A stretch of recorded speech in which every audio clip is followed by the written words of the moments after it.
Hello everyone, কেমন আছে সবাই? টিচার্স ডে কিন্তু আরও একটা ভিডিও, মানে বলতে পারো এটা একদম শেষ ভিডিও।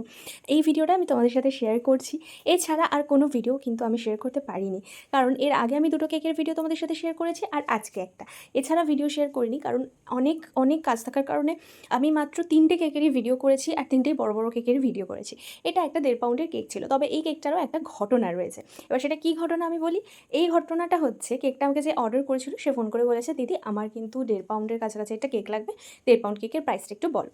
তো 1.5 পাউন্ডের কেকের প্রাইসটা ওদের প্রাইসের থেকে একটু বেশি হয়ে যাচ্ছে। বললো, দিদি তুমি একটা কাজ করো, তুমি আমাকে 1 পাউন্ডের বেশি করে দাও, 1.5 পাউন্ড করতে হবে না, কিন্তু তুমি এই টাকার মধ্যে করো।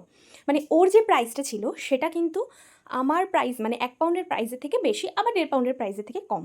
এবার তো আমি মহা মুশকিলে পড়ে গেছি, মানে কী করা যায় সেটাই ভাবছি। প্রথমত ওরা আমাকে ডিজাইন নিয়ে কিছু বলেনি, তো ওটার দিক থেকে আমি আমার মতো করেই কাজ করেছি।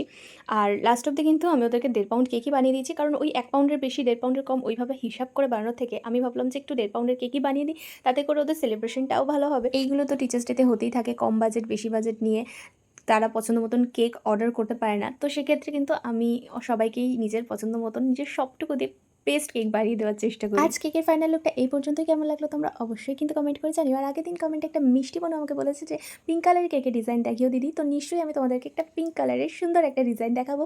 তো ভিডিওটা কেমন লাগলে চ্যানেলটা সাবস্ক্রাইব করো। টাটা।